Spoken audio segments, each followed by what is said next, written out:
Sumainyo ang Panginoon. At sumaiyo rin. Ang mabuting balita ng Panginoon ayon kay San Lucas. Papuri sa iyo, Panginoon.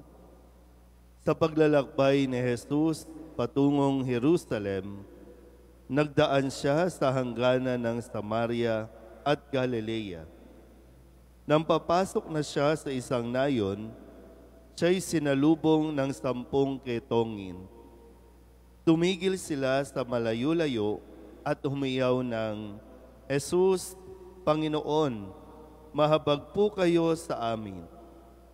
Nang makita sila ay sinabi niya, "Umayo kayo at pakita sa mga saserdote." At samantalang sila'y naglalakad, gumaling sila. Nang mapuna ng isa na siya'y magaling na, nagbalik siyang sumisigaw ng pagpupuri sa Diyos.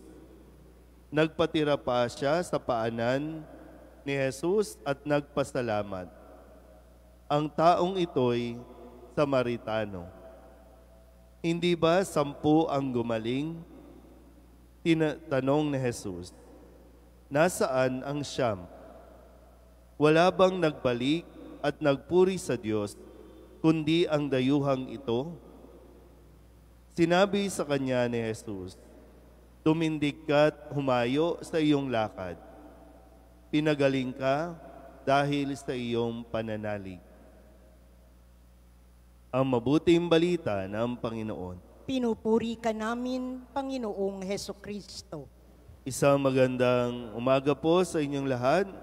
Magandang umaga po, Father. Ngayon po ay Miyerkules ng ika-32 linggo sa karaniwang panahon. At paumanhin po at medyo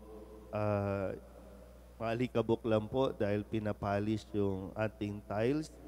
And hopefully mamaya po ay matapos po nila. At salamat po sa lahat ng mga tumutulong, mga nag-aambag po para sa ating paglilinis ng ating pong simbahan. Ano po ang napansin ninyo kanina habang nagsisimula tayo at nagbabasa ang ating commentator after ng panalangin sa umaga? Ano yung binabasa po? Oratio. After oratio, ano yung binabasa? Orasyon, Angelus. After ng orasyon, Angelus, ano yung binasa? Hindi kayo attentive, no? Di ba yung mga pamisa? Di ba binabasa yung pamisa? Mga naghandog, mga panalangin, mga kaluluwa. Alin yung marami? Yung intention, yung panalangin, request. Ilan yung misang pasasalamat, alay, nina? Isa lang. Pero sa panalangin, mahaba-haba yan. Kaluluwa, mahaba din yan. Bakit isa lang ang pasasalamat? Yun yung kadalasan natin nakakaligtaan. Pag may kailangan tayo, lalo na matindi ang pangangailangan natin, halos maglulumuhod tayo. Dati doon sa Quiapo, no, ay yung mga tao sa tindi ng request nila, mula pinto, naglalakad paluhod yan hanggang sa altar. Marami yung kapag may exam, pag nag-a-apply sa abroad, dala-dala yung mga passport, mga ballpen, tataas nila yan. Kasi ganun mag-request, no? Kasi talagang matindi yung pangangailangan nila na matugunan yung kanilang para mapansin sila ni Jesus. Pero kadalasan, pag natapos na, hindi na nakakabalik. Marami nga tayong mga kilala dati, mga celebrities na araw-araw pumupunta doon, nagdadasan para magkaroon ng pelikula, sumikat. Pero nung sumikat na, hindi na nakakabalik. Bakit nagkakaganito yung attitude natin? Pag may hinihingi, nandiyan dyan. Pero kapag nakuha na, nakakalimutan nating magpasalamat. Real talk na lang tayo sa atin dito. Gaano tayo kadalas magpasalamat? Siyempre, halimbawa, pwede naman natin masabi, Padre, nagpapasalamat, kaya nga ako nandito eh. Yung tangible, yung nakikita, kailan ba tayo huling pumunta ng opisina para magsabing donasyon pasasalamat? Kalimutan na. Hindi ko alam, no, kung anong nangyari, kung pwedeng, nagdududa na ba tayo, saan napupunta ang mga donasyon natin,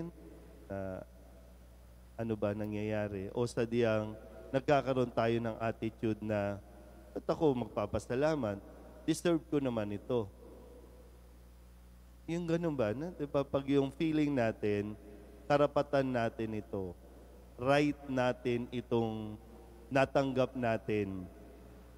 Para bang ang Diyos ang may utang na loob sa atin na ipinagkaloob niya ang kahilingan natin. Kaya nagiging yung ungrateful tayo. Yung mag-thank you man lang sa Diyos sa dami ng ibinigay niya sa atin. Hindi natin deserve kung anong meron tayo, pero dahil nga sa kabutihan ng Diyos, ibinibigay niya ito. Kaya nga yung 10 kitongin, di ba? Sa Ebanghelyo, 10 kitongin.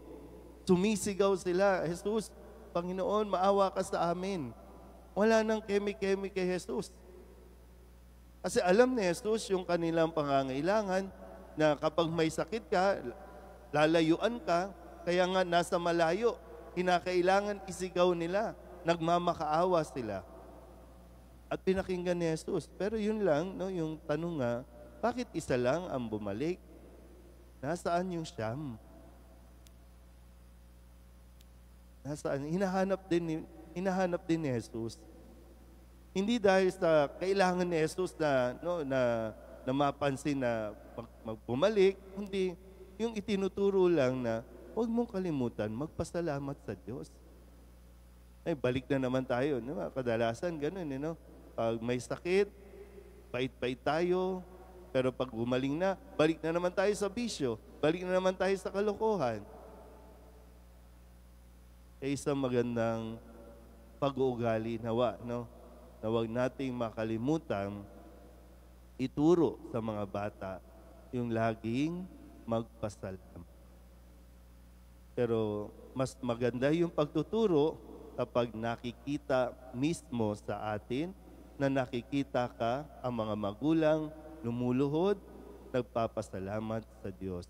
Nagsisimba para magpasalamat, hindi lang para humingi ng humingi. Amen?